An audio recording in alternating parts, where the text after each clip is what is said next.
Available नहीं है कि वो लोगों को ठहरने के लिए दे। तो ये सेकंड पॉइंट हो गई।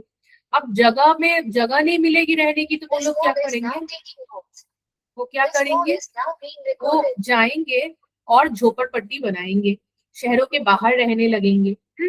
और फिर जब वो उधर रहने लगेंगे तो साफ सफाई इतनी नहीं रहेगी, क्योंकि छोटे जगह में बहुत सारे लोग रहते हैं, तो गंदगी फैलेगी। गंदगी फैलने से क्या होती है, बीमारी होगी। बीमार होने से क्या होगा, इतने पैसे उनके पास नहीं है कि वो अपनी चिकित्सा करा पाए, ट्रीटमेंट करा पाए, तो आधे लोग तो वहीं पे मर जाएंगे, वहीं पे उनकी जो है ना मृत्यु हो जाएगी।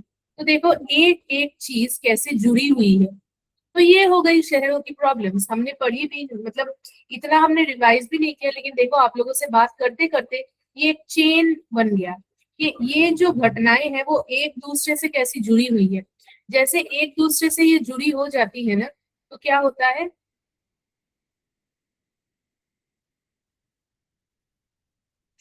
जैसे एक दूसरे घटनाएं जैसे ना, एक दूसरे घटनाएं जैसे एक दूसरे घटनाएं जैसे एक दूसरे घटनाएं जैसे मैम आपकी आवाज रिपीट हो रही है। तो है ना कि दूसरी घटनाएं एक साथ जुड़ी होने की वजह से ना एक जो इशू आती है कि आप ना जब एक चीज को समझ जाएंगे तो दूसरी चीज के बारे में आंसर आप इजीली लिख पाएंगे।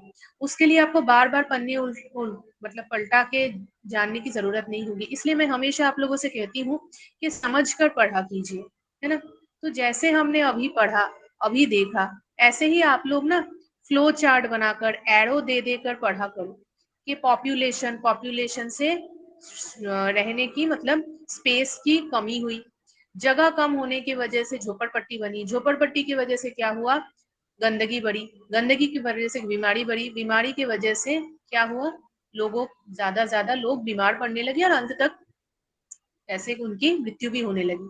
फिर ऐसे करके ना आप जो है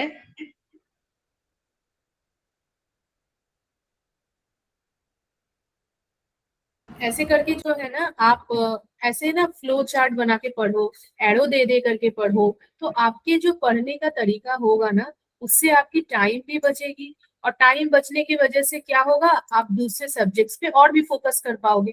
तो ऐसे ऐसे टिप्स, और मतलब मैं आप लोगों के साथ इसलिए शेयर करती हूँ क्योंकि एग्जाम के टाइम में हमें बहुत सारी सब्जेक्ट पढ़नी होती है। अब बहुत सारी सब्जेक्ट पढ़नी होती है तो हम हर एक सब्जेक्ट पे कितना टाइम देंगे, तो जितना टाइम हम शॉर्ट कर सकेंगे उतना टाइम जिस सब्जेक्ट में हम कमजोर हैं उसमें ज्यादा दे सकेंगे, या जिसमें हमारी अटेंशन ज्यादा जरूरत है। तो ये जो टिप्स मैं आप लोगों के साथ शेयर कर रही हूँ ये आपको पढ़ाई में सहायक होगी। ठीक है, तो इसीलिए आपसे ये बात शेयर की मैंने। उम्मीद है आप लोगों को हेल्प करेगी। Yes ma'am. ओके, नेक्स्ट जो है ना, अभी मैं आप लोगों से एक और क्वेश्चन पूछना चाहूंगी कि मतलब आज ना हम कोई भी चैप्टर, मतलब ऐसे एक एक चैप्टर पकड़ पकड़ के तो हमने कर लिया है, लेकिन जो चैप्टर हम आज, मतलब मैं रैंडमली कोई भी चैप्टर से आप लोगों से सवाल पूछ रही हूँ, आप लोग मुझे उस चैप्टर से जवाब देंगे। जैसे मैंने नागरिकरण का चैप्टर अभी ले लिया है आप लोगों के साथ, ठीक है। अभी मान लो मैं आप लोगों के साथ एक और चैप्टर पढ़ती हूँ, मुझे ना आप लोग बताएंगे कि जो पर्यटन होती है ना, टूरिज्म जिसको कहते हैं, कितने प्रकार के पर्यटन होते हैं, बताएंगे मुझे, कितने प्रकार के पर्यटन होते हैं। कितनी आप लोगों की रिवीजन है, कितनी प्रिपरेशन है, वो आज मैं देखना चाहती हूँ। कोई भी आंसर दे सकता है, कितने प्रकार के पर्यटन होते हैं। मैंने करवाई थी ये चीज आप लोगों के साथ। टीचर मैम मैं आठ, बताऊं। हाँ बताइए। टीचर 8 प्रकार के। मैम बोलिए। पर्यटन दो प्रकार के होते हैं, एक स्वदेशी पर्यटन और परदेशी पर्यटन। ओके, उनके बारे में थोड़ा बताएंगे। मैम स्वदेशी पर्यटन जो होता है वो हमारे देश में होता है, और जो परदेशी पर्यटन होता है वो हमें बाहर देश में जाने का होता है। ओके, एंड इसके अलावा कोई और पर्यटन टाइप्स होती है, कोई और होती है पर्यटन के टाइप्स, कौन बता पाएगा। ये ऐतिहासिक पर्यटन। बोलिए, वेदिका आप बात कर रहे कृषि हैं। पर्यटन। ऐतिहासिक पर्यटन, धार्मिक पर्यटन। हाँ, तो हम कभी उद्योग कभी, पर्यटन और उद्योग। यस, वो भी होता कृषि है, तो हम पर्यटन। कोई एक कृषि पर्यटन, बहुत अच्छा। तो कभी कभी क्या होता है, सामाजिक विकास। हम कोई पर्टिकुलर पर्पस के लिए पर्यटन करते हैं, है ना। तो ये टूरिज्म चैप्टर आपका है 88 पेज पे जाते हैं। तो जो है, हम पर्यटन कभी कभी किस लिए करते हैं, हम पर्यटन कभी कभी करते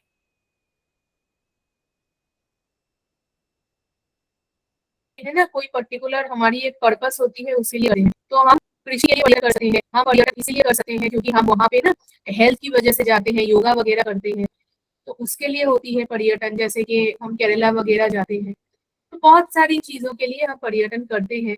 कभी कभी हम सिर्फ पर्यटन करते हैं पूरे वातावरण के लिए, मतलब जो है, हम पर्यटन करते हैं ताकि हम प्रकृति के सानिध्य में रहे और प्रकृति को ज्यादा से ज्यादा आगे लेके आए, है ना। तो बहुत सारी पर्पस के लिए हम प्रकृति पर्यटन करते हैं। अभी एक और चीज आपसे पूछना चाहेंगे कि ये जो मैप आपको दिख रही है ना स्क्रीन पे, एक मैप आपको दिखाई जा रही है, देखो श्रीनगर है, नॉर्थ में, साउथ में, ईस्ट वेस्ट, है ना। तो आप लोग ना मुझे बताएंगे, मैंने आप लोगों के साथ ये डिस्कस की थी, नॉर्थ इंडिया में पर्यटन किस लिए होती है, मोस्टली किस लिए हम नॉर्थ इंडिया में टूरिज्म करते हैं, क्यों नॉर्थ इंडिया में पर्यटन होता है, मोस्टली किस लिए होती है पर्यटन। आप इस मैप को देख करके ही आंसर गेस कर सकते हैं। मानो एक ऐसी ही आपके पास ना मैप दी गई है, ये श्रीनगर, अमृतसर, शिमला, मसूरी, नैनीताल, इन सब जगहों पे पर्यटन किस लिए इम्पोर्टेंट है, कोई बता पाएगा मुझे।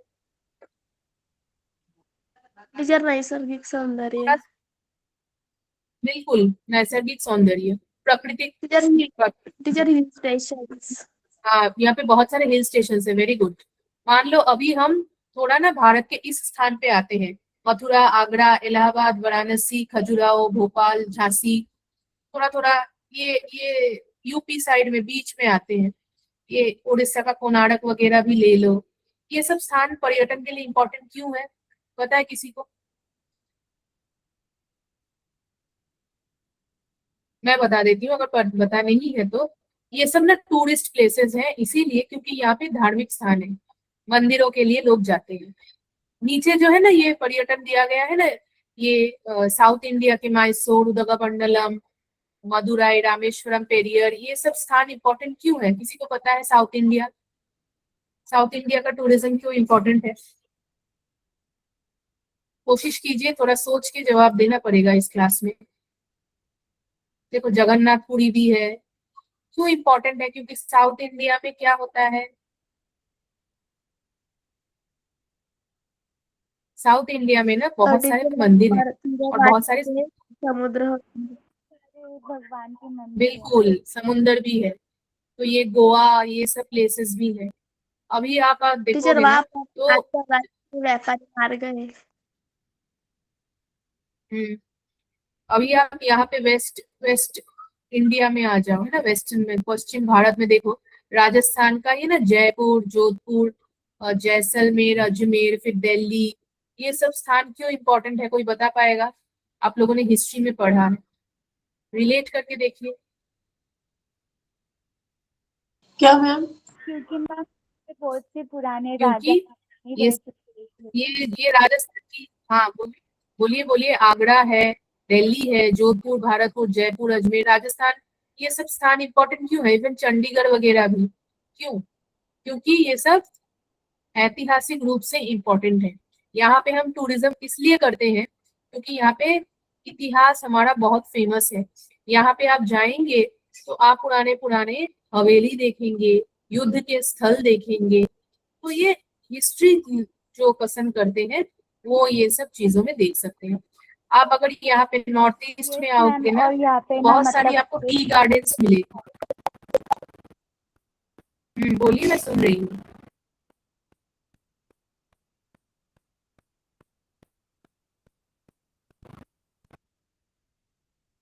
अच्छा, अगर आप इधर नॉर्थ ईस्ट में आ जाओगे ना, तो नॉर्थ ईस्ट में आकर आप देखोगे कि यहाँ पे ना बहुत सारे वो होती है ना, चाय की जो खेती, वो यहाँ पे बहुत अच्छी होती है, टी गार्डन्स बहुत यहाँ पे है। जैसे असम का फेमस है, ये देखो गैंगटॉक, दार्जिलिंग, ये सब पहाड़ों के लिए फेमस है और चाय के लिए फेमस है।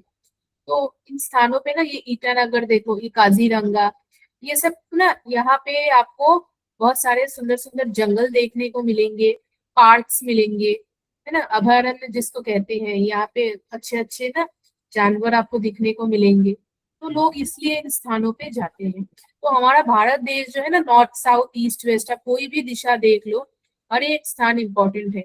आप यहाँ पे आ जाओ, ये हमारा जो महाराष्ट्र का मैप देख रहे हो आप, ये पुणे, इलोड़ा, चंद्रपुर, नागपुर, मेलघाट, अजंता, इलोड़ा तो बहुत फेमस है। मुंबई तो कितना इम्पोर्टेंट है। तो ये भी ऐतिहासिक रूप से भी बहुत इम्पोर्टेंट है। प्लस आपको यहाँ पे मुंबई में आकर पश्चिमी पर्वतमाला दिखने को मिलेगी। तो हमेशा आप भूगोल पढ़ेंगे तो मैप की सहायता से पढ़े, और पढ़ने के बाद ना आप यहाँ पे जो है चीजों को रिलेट करें। ठीक है, अभी आप मुझे बताएंगे कि नेक्स्ट आपका चैप्टर जो है वो है इसके ऊपर, कम्युनिकेशन के ऊपर, यानी जो आपकी वाहतुक की चैप्टर है ना, वाहतुक और संदेश वाहन। अभी आप मुझे बताएंगे बिना देखे, मैं चैप्टर को थोड़ा क्लोज करती हूँ, कि अभी हमारा मॉडर्न युग है ना, मॉडर्न टाइम हमारा चल रहा है। तो अभी वर्तमान में कौन से प्रकार के संदेश वाहन इम्पोर्टेंट है, हम क्या यूज करते हैं संदेश वाहन के रूप में? Mobile, mobile, laptop, computer, yes. और अभी बिल्कुल, अभी मैं आप लोगों से पूछूं, इंटरनेट, इंटरनेट, यस। सैटेलाइट, तो गूगल पहले मैप। जमाने जो, देखो कितने आंसर्स आ रहे हैं। तो इंटरनेट जो है वो सब चीजों को कवर करके है ना। तो अभी मैं अगर आप लोगों से पूछूं कि पहले जमाने में जो हमारे पास संदेश वाहन थे और अब के संदेश वाहन जो है हमारे पास, उनका क्या अंतर है दोनों में, पहले जमाने में और अभी के? मैम पहले ज्यादा इंटरनेट की सुविधा नहीं थी, तो क्या होता था उससे? उससे मोबाइल, लैपटॉप नहीं चलते थे। अच्छा, तो मोबाइल लैपटॉप नहीं चलते थे। तो मैम पहले वाहतुक भी नहीं था। हाँ, इतना डेवलप नहीं था, लेकिन था तो सही। तो टीचर पहले पत्र भेजते थे पहले, अभी मोबाइल से मैसेज करके हो जाता है सर। तो पहले हम क्या करते थे, पहले जमाने में लोग क्या करते थे, लोग चिट्ठी लिखते थे, चिट्ठी लिखकर उसको पोस्ट ऑफिस में डालते थे, है ना। तो चीजें, हाँ, तो मेन अंतर क्या हो जाता है, कौन बताएगा कि अभी क्या हो गया है? अभी मुझे किसी को मैसेज करना है, किसी को कोई संदेश पहुंचाना है, कुछ इन्फॉर्मेशन देनी है, तो इमीडिएटली फोन उठा करके मैं व्हाट्सएप कर दूंगी या कॉल कर दूंगी। पहले जमाने में तो ये सब नहीं था, तो चिट्ठी करते थे, टेलीफोन भी घर घर में नहीं होता था। तो अंतर क्या होता है, लेटर लिखते थे, लेकिन उन चीजों में टाइम लगता था। तो अभी के, है ना, तो अभी में और आगे में क्या अंतर हो जाता है, मुख्य क्या अंतर है? टाइम का, स्पीड और टाइम, वेरी गुड। पहले इतना स्पीडी कुछ नहीं होता था, हर चीज बहुत टाइम, 1-2 दिन तो कम ही पकड़ो, उससे भी ज्यादा टाइम लग जाता था। तो पहले जमाने में वाहतुक होते थे, लेकिन इतने डेवलप नहीं होते थे। आजकल तो सब कुछ है हमारे पास, और हवाई जहाज भी तो बहुत फास्ट हमें लेके जाते हैं ना एक जगह से दूसरी जगह। तो ये एक पॉइंट है।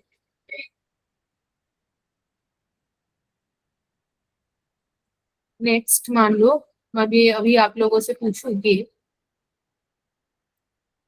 जो है इस चैप्टर में ही जो आप लोगों ने पढ़ा है, ये वाहतुक और संदेश वाहन वाला ये जो चैप्टर है, तो अभी आप मुझे बताओ कि जब किसी भी स्थान पे वाहतुक बढ़ते हैं तो उसके क्या क्या एडवांटेज होते हैं। वाहतुक बहुत अच्छे डेवलप हो गए किसी स्थान पे, तो वहां पे कौन सी एडवांटेज हमें मिल सकती है? व्यापार, सुनाई नहीं दिया, फिर से बताएंगे। मैम क्वेश्चन रिपीट कीजिए। वाहतुक किसी स्थान पे पहले के जैसे नहीं है, वाहतुक अभी काफी परिवर्तन हो गए हैं। तो पहले और वाहतुक के इस उन्नति के कारण से किसी भी स्थान को क्या एडवांटेज मिल सकता है, क्या बेनिफिट, कैसे एक स्थान डेवलप होता है वाहतुक के डेवलपमेंट से, या वाहतुक जब अच्छा हो जाता है किसी स्थान का तो क्या एडवांटेज मिलती है हमें? औद्योगिकरण। Okay, next. टीचर व्यापार में वाड़ होती है। ठीक है, और क्या हो सकती है? और मैम उस गांव का विकास हो सकता है। गांव का विकास हो सकता है, औद्योगिकरण हो सकती है, विनियोग हो सकता है, जो गांव पीछे टीचर चला मैम जो गया होगा पर्यटन वो विकास आगे भी भी हो बढ़ सकता है। मैडम स्थल उपयोगिता। तो जैसे उस गांव में फैक्ट्री या के ऐसे ज्यादा भी बन सकता है। मैम स्थल उपयोगिता। बहुत अच्छी बात है। अभी आप कोई कोई भी आप लोगों में से मुझे स्मार्ट सिटी का कॉन्सेप्ट समझाएगा कि स्मार्ट सिटी इसको कहा जाता है, किसको कहा जाता है स्मार्ट सिटी?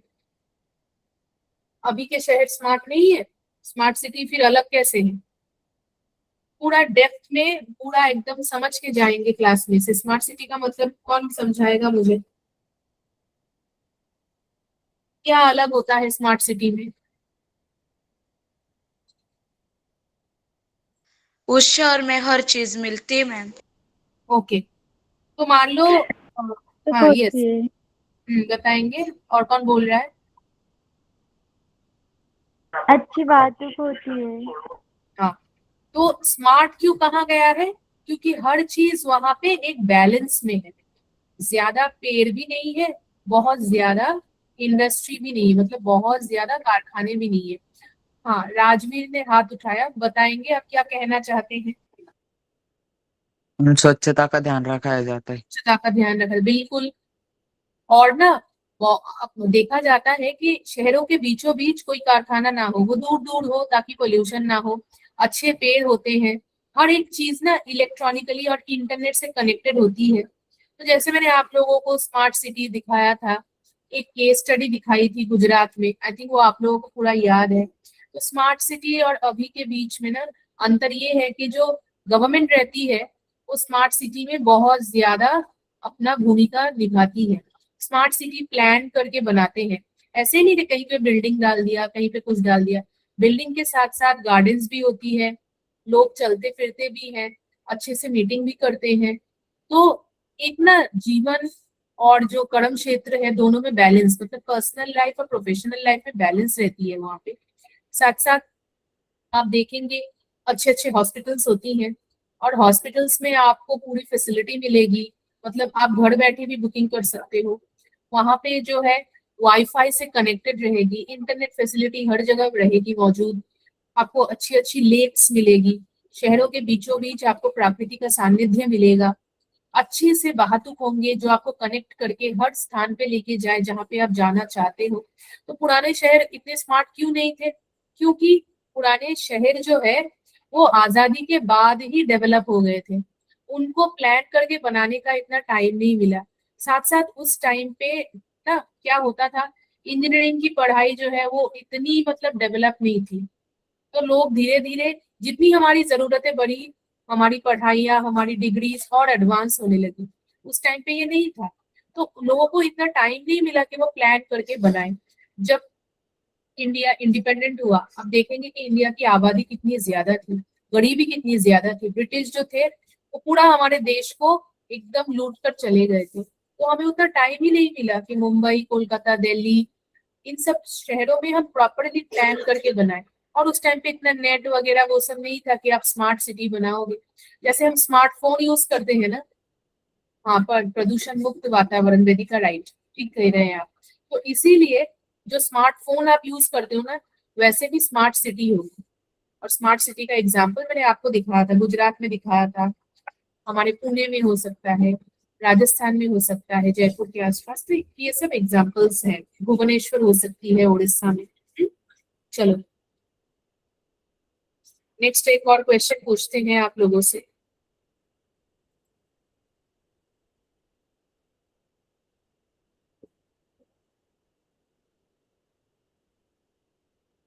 ये तो हमारा नागरिकरण का चैप्टर हो गया, हमने कवर कर लिया है ये चैप्टर।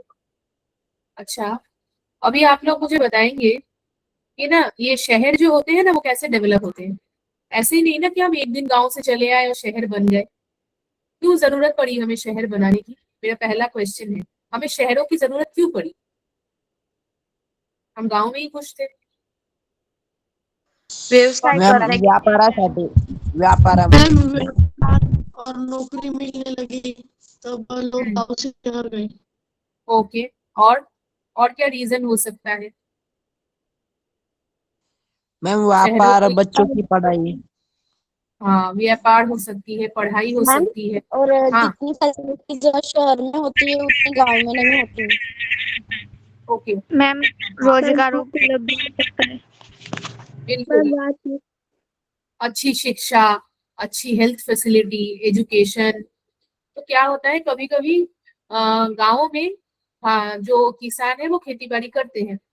हर साल फसल अच्छी नहीं होती, और फसल अच्छी हो भी जाती है तो जो अच्छी फसल है उनको अगर हम मार्केट्स में बेचें तो खरीदारी होती है, व्यापार होता है, दूर बाहर के लोग आकर खरीदते हैं, हमसे लेके जाते हैं, तो अच्छी व्यापार होती है।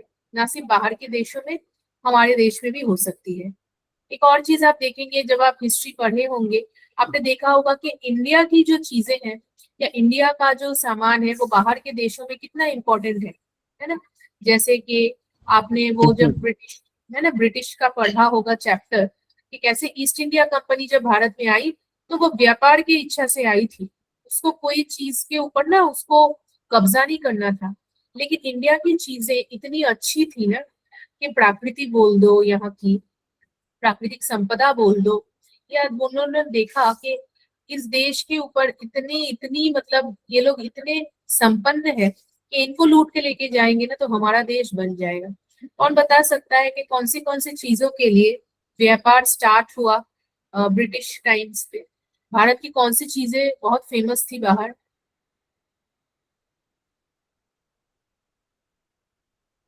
पता है किसी को? औरंगजेब ने। हाँ क्वेश्चन जी, करो ना। देखो हिस्ट्री का क्वेश्चन है, क्योंकि व्यापार हमारी पुरानी, मतलब पुराने जमाने से चल रहा है। तो भारत की कौन सी चीज है बाहर के देश में बहुत बहुत विशेष बन गई, बहुत फेमस बन गई? पता है आप लोगों को ब्रिटिश क्यों आए हमारे देश में, किस चीज का व्यापार करने? भारत के मसाले बहुत फेमस थे, भारत की जो मसलिन की सिल्क होती है ना वो बहुत फेमस थी। सर मीट, तो हाँ, अन्नधान्य।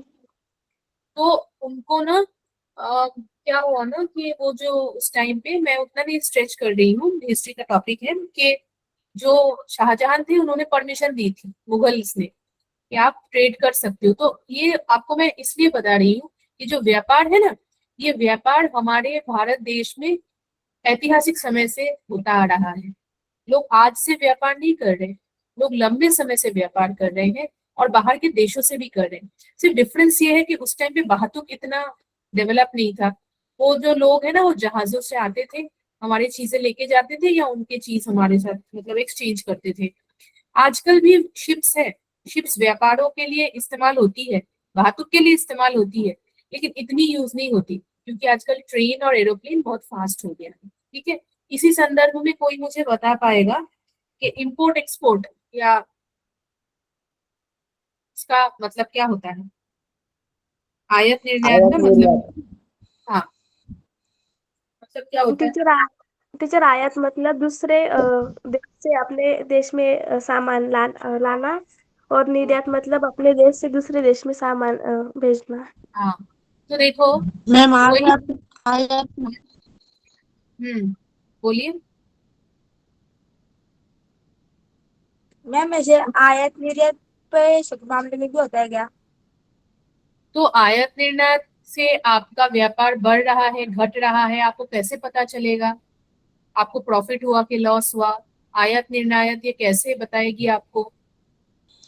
व्यापार संतुलन नुसार। बिल्कुल, वेरी गुड। कैसे संतुलन बनाए रख सकते हैं हम? कौन सा ज्यादा कौन सा कम होना चाहिए?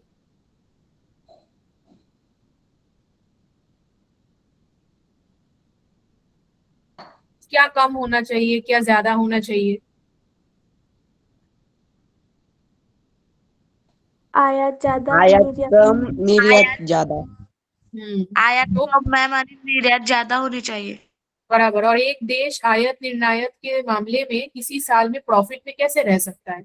मैं तो दोनों ही करूंगी ना, मैं तो आयात भी करूंगी, निर्यात भी करूंगी, लेकिन मुझे प्रॉफिट कैसे होगी? आयात कम करना मैम। हाँ, तो आपको इम्पोर्ट कम करना, बिल्कुल। और अगर मैं संतुलन बनाए रखना चाहती हूँ तो आयत इक्वल टू निर्णायक करना पड़ेगा, मतलब बहुत खरीदना भी नहीं, तो उस साल मुझे कोई प्रॉफिट कोई लॉस कुछ भी नहीं होगा, बस बैलेंस ही रहेगी। ठीक है, यस तो मैम। चलो अब अच्छा एक और क्वेश्चन पूछना चाहेंगे इसी कॉन्टेक्स्ट में कि व्यापार पहले जमाने में कैसे होता था और अभी कैसे होता है। मैम पहले जमाने में ना व्यापार के म्हणजे वस्तु के बदले ना वस्तु लेन देन की जाती थी, बाद में ना अभी पैसा आया, नानी आई, अभी नोट चलते, अभी डिजिटल पेमेंट भी करते। हाँ, मैम तो मैं ऑनलाइन। उदाहरण दूं। हाँ बोलिए। और दृश्य व्यापार हुआ करते थे, पहले लेकिन अभी जमाने में अदृश्य जब व्यापार गेहूं मोबाइल देखते के थे द्वारा तो ज्यादा उनके होते बारे हैं। में हाँ, एक आंसर मुझे सुनाई दिया, अदृश्य व्यापार और दृश्य व्यापार। देखिए, अदृश्य व्यापार और दृश्य व्यापार अभी भी दोनों होते हैं, लेकिन ये आंसर जो आप बच्चे लोग मुझे दे रहे हैं ना कि पहले चीजों की लेन देन होती थी, फिर कॉइन्स आई, पहले गोल्ड आई, फिर सिल्वर आई, उसके बाद हमारे पास एटीएम आया, और अभी मैम तो मैं ऑनलाइन बताऊं, आ चुका। हाँ बोलिए ना, प्लीज बोलिए। मैम मैं जो बोलूं। मुल्क के ऊपर जो वस्तु थी, यानी कि मतलब गेहूं चावल ऐसे, यानी सामान के बदले सम्मान दिया करते थे। लेकिन कैसे और पता मैम चले सामान के अगेंस्ट में सामान ही दे रहे हैं, चीटिंग भी हो तो सकती है। हाँ, मैम 1 किलो गेहूं देंगे तो उनके बदले में 1 किलो बाजरी लेते, और अब कैसा 1 किलो बाजरी दी तो 1 किलो के बाजरी के पैसे देते थे। हाँ, अभी तो पैसे आ गए हैं। और किसको क्या कहना है। और मैम पहले लोग दृश्य व्यापार ज्यादा करते थे, लेकिन अभी मोबाइल की वजह से कि दृश्य व्यापार ज्यादा होने लगा है। हाँ, अदृश्य व्यापार ज्यादा होने लगा है, वो भी राइट है कि, लेकिन ऐसा है ना कि मतलब आपको पैसे तो देने पड़ रहे हैं। हाँ, वो ऑनलाइन हो रहा है, आप भले नोट ना दो, लेकिन वो ऑनलाइन होता जा रहा है। और अदृश्य व्यापार अभी भी आप चीजें और सामान खरीदते हैं, वो सामान या चीजें वो आपके घर में आ जाती है। तो अगर आपने उस चीज को देख लिया, उसको फील कर लिया, टच कर लिया, तो वो दृश्य व्यापार होता है।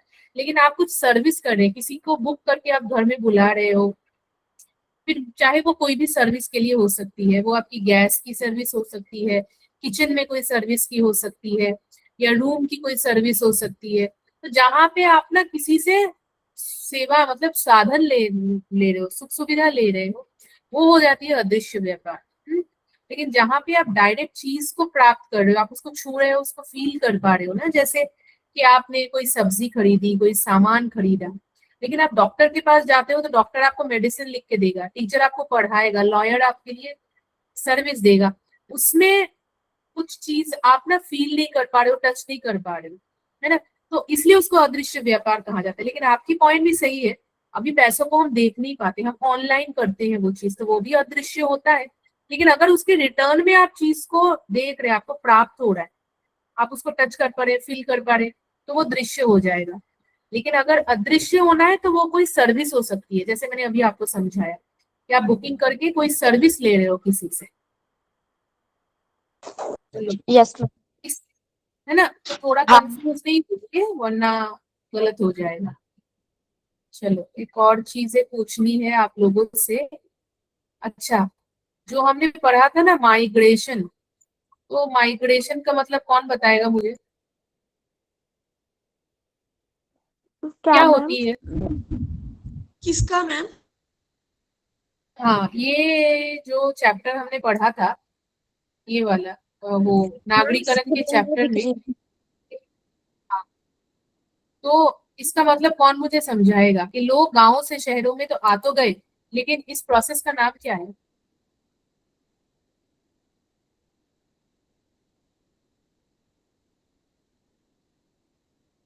मैम है ना, स्थलांतर। स्थलांतर, वेरी गुड। तो स्थलांतर का मतलब क्या होता है, हम स्थलांतर क्यों करते हैं, कितने टाइप्स का करते हैं।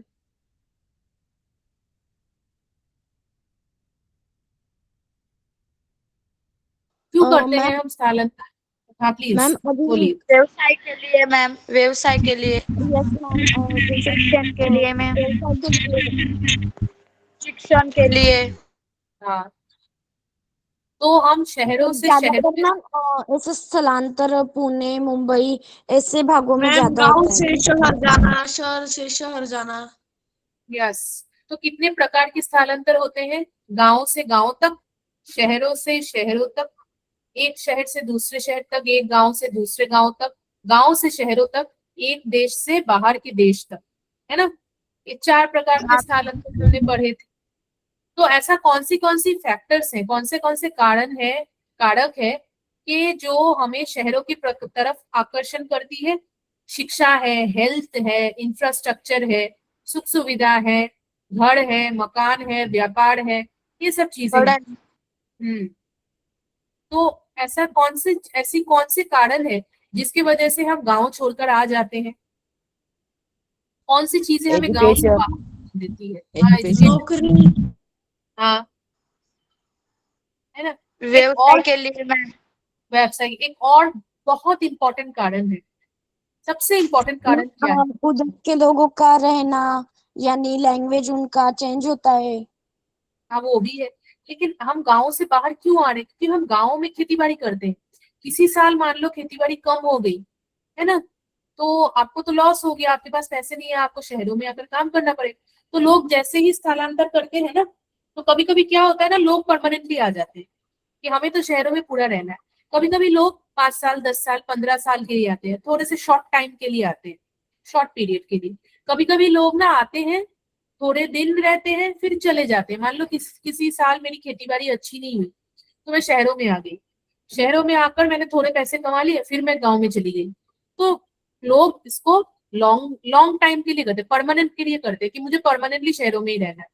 कोई कोई है जो शॉर्ट टाइम के लिए करते हैं, और कोई कोई जो है जो थोड़े दिन रहते हैं फिर चले जाते हैं। शॉर्ट टाइम में क्या होता है, आप 5 साल, 10 साल, 6 साल, 8 साल, 9 साल, और शॉर्ट और उससे भी कम क्या है कि आप 1 महीना रह गए, आप 2 महीने रह गए, 6 साल, 6 महीने रह गए, फिर आप चले गए। तो इसलिए लोग थोड़े टाइम पैसे कमाने के लिए भी शहरों में आते हैं। तो इसको देखना है स्थलांतर का मतलब। ठीक है, नेक्स्ट। अच्छा चलो, ये हमने कर लिया है, अब ये एक और चैप्टर देख लेते हैं। अच्छा, ये विनियोग का ये चैप्टर, व्यापार का ये चैप्टर देखते हैं। ये हमने देखा है, चलो। अच्छा, किरकोल में और ये रिटेल ट्रेड क्या डिफरेंस क्या है? किरकोल किसे कहा जाता है? किरकोल व्यापार। मैम मैं बताऊं? किरकोळ व्यापार म्हणजे घाऊक जैसे व्यापार. सब्जी, सब्जी बिकते मैम, गाँव में किरकोळ व्यापार सब्जी बिकते हैं।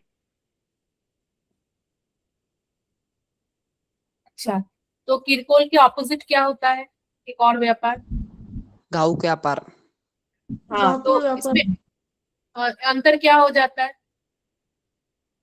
मॅम किरकोळ व्यापार म्हणजे मोठ्या घाऊक व्यापाऱ्यांकडून आपण काही माल घेतो आणि ते दुसऱ्या व्यापाऱ्यांना विकलो, त्याला किरकोळ व्यापार असे म्हणतात. अच्छा, अभी मान लो मैंने दुकान से जाकर कोई सामान खरीदा, ये किरकोल है या घाऊक है?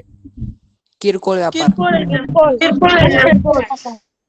अच्छा, तो किरकोल व्यापार से घाऊक तक आने के लिए हमें क्या क्या करना पड़ता है? तो किरकोल व्यापारी होते हैं वो क्या करते हैं? हाँ, बड़े घाऊक बड़ी व्यापाऱ्यांकडून माल घेतात. हाँ जी, बोलिए ना। मॅम किरकोळ व्यापार घाऊक व्यापाऱ्यांकडून माल घेतात. हाँ, तो एक किरकोल व्यापारी क्या करता है, वो बहुत ज्यादा अमाउंट में चीजों को खरीदता है, हाँ और मैम। ज्यादा, है ना, और उनको जाकर घाऊक में वो थोड़े थोड़े थोड़े थोड़े करके खरीदता है। तो वो क्या होती है, उससे जो होता है ना, कि जब तक सामान फैक्ट्री से हमारे पास आती है, उसकी जो कीमत होती है ना, वो ऑलरेडी बहुत बढ़ जाती है, बहुत इंक्रीज हो जाती है। तो ऐसे होता है किरकोल और घाऊक का अंतर। ठीक है, अभी तो मैंने ये चीज कर दी, ये आप लोगों ने बताई। व्यापार और अदृश्य व्यापार का अंतर, कितने प्रकार का व्यापार होता है? कितने 2 प्रकार। मैम 3 प्रकार हाँ, वस्तूच्या प्रमाणानुसार आणि प्रदेशाच्या विस्तारानुसार.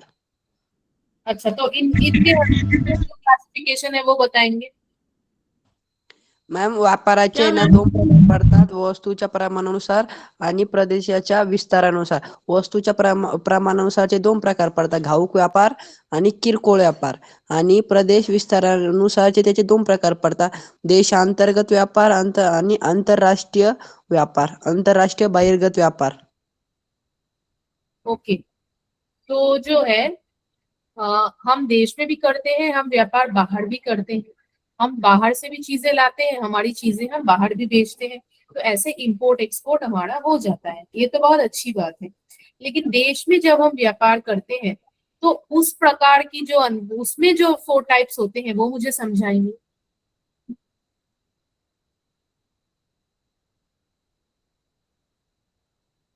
जैसे कि क्या आप मैम? जैसे कि आप व्यापार ना अपने देश में कर रहे हो, तो आप लोकल कर रहे हो, फिर आप थोड़ा शहरों में कर रहे हो, फिर आप 2 राज्यों में व्यापार कर रहे हो, ये पढ़ा था ना आप लोगों ने, मुझे वो सुनना है। मैम फिर से बताओ ना। हाँ, मैंने पूछा कि जो व्यापार आप कर रहे हो ना, मुझे आप लोगों ने बताया कि देश में व्यापार होता है और बाहर भी व्यापार होता है, मतलब इंटरनेशनल भी होता है, जो दूसरे देशों में होती है। अभी मुझे ये पूछना है कि जब आप देश में व्यापार करते हो तो उसकी क्या क्या मतलब क्लासिफिकेशन है, उसकी क्या क्या डिवीजन है। देश में जब हम करते हैं, 2 राज्यों में करते हैं, 2 शहरों में करते हैं, शहर और गांव में करते हैं, और आप अपने एरिया में करते हो ना, लोकली लोकल मार्केट में करते हो व्यापार, तो वो वाला मुझे पूछना था आप लोगों से।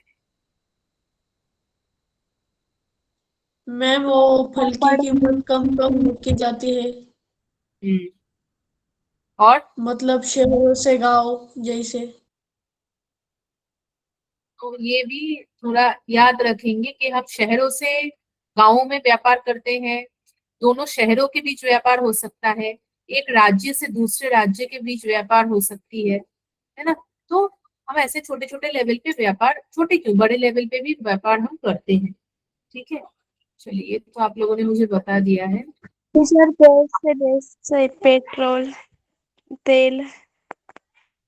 अच्छा, ठीक है, अभी ना कोई मुझे, हाँ जी जी जी जी, बोलिए। अच्छा, व्यापार टीचर हम क्यों कर, प्लीज टीचर बोलिए हम वेदिका।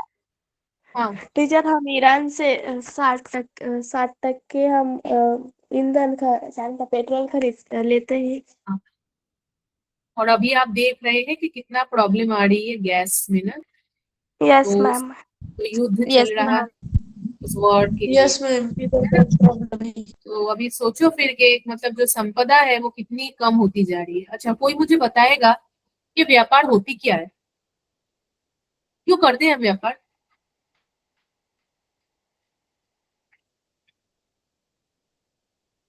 व्यापार क्या है, व्यापार का मतलब क्या होता है, याद है मैंने समझाया था आप लोगों को, ये डायग्राम देख करके बताओ, जहाँ पे ज्यादा मांग है, जहाँ, है ना, तो ये खरेदी वाला मुझे विक्री भी समझाओ। देवाण मैम घेवाण कर खरीदी बिक्री कर मैम मैम खरीदी बिक्री करने से ये कहते हैं। खरेदी विक्री किंवा हम्म, आयात निर्यात मैम, यस, देवाण घेवाण। तो मेरे पास, हाँ जी मैम बोलिए। बिक्री करने, खरीदी करने, पुरौठा, इसको व्यापार कहते हैं। तो मान लो अभी मेरे पास कुछ ज्यादा है और आपके पास कोई चीज कम है, तो ऑफ कोर्स आप मुझसे खरीदोगे, और मेरे पास कुछ कम है आपके पास ज्यादा है तो मैं आपसे लूंगी, लेकिन पहले जमाने में उसको एक्सचेंज करते थे जस्ट, लेकिन अभी क्या करते हैं, अभी पैसों से खरीदते बेचते हैं। तो ये हाँ मैम। डिमांड जो है ना, तो मांग जहाँ पे होगी वहां पे आप क्या करोगे, आप खरीदोगे, आपको सप्लाई चाहिए, आपको चावल की डिमांड है तो आपको चाहिए होगा कि कोई मुझे सप्लाई करे, है ना, तो वो सप्लाई करनी जरूरी हो जाती है। कहीं पे आप देखोगे कि जो है मेरे पास कोई सामान बहुत ज्यादा है, अरे मेरे पास तो गेहूं कितने ज्यादा है, मैं कहीं पे सप्लाई करूं, किसी स्थान पे सप्लाई करूं, क्योंकि वहां पे गेहूं की डिमांड ज्यादा है। तो जिनके पास ज्यादा है वो भी ढूंढते हैं कि हम कहाँ सप्लाई करें, जिनके पास कम है वो भी देखते हैं कि हमें कहीं से तो मिल जाए। तो ये जो डिमांड और सप्लाई होती है ना, मांग और बिक्री, इन दोनों का जो बैलेंस होता है, इन दोनों की जो संबंध होती है ना, संपर्क होते हैं, इसको व्यापार कहा जाता है। ठीक है, चलो बहुत अच्छी बात है। लेकिन आप लोगों को और भी पढ़ाई की जरूरत है, जितना मुझे समझ में आ रहा है। और ठीक है, जितना मेरी नॉलेज के इक्वल लिए चाहिए। कि आप लोगों को थोड़ी और पढ़ाई की जरूरत है। तो आज इतना ही रखते हैं। मेरी जितना मैंने ऑब्जर्व किया, मुझे लग रहा है आप लोगों को और रिवीजन की जरूरत है। ठीक है, थोड़ा अच्छे से पढ़ाई ओके कीजिए, मैम। है ना। पढ़ाई करके मेरे क्लास में आइए और हम अच्छे से डिस्कस करते हैं। ये क्लास इसीलिए है ताकि आपके डाउट सॉल्व हो, आप चैप्टर्स को रिवाइज कर सके, आपकी रिवीजन को टेस्ट कर सके कि मेरी प्रिपरेशन कितनी अच्छी हुई है ना। तो आप लोग आते रहिए, ऐसे क्लास अटेंड कीजिए, पढ़ते रहिए, डाउट है वो पूछिए, कैसे आंसर लिखना है वो तो हम डिस्कस करते ही है क्लास में। ठीक है, तो आज यहीं तक रखते हैं। Good night and thank you. Okay ma'am, thank you, good night, bye teacher, good night. Bye ma'am, good night, bye ma'am. Thank you. Good night, thank you. Thank you ma'am.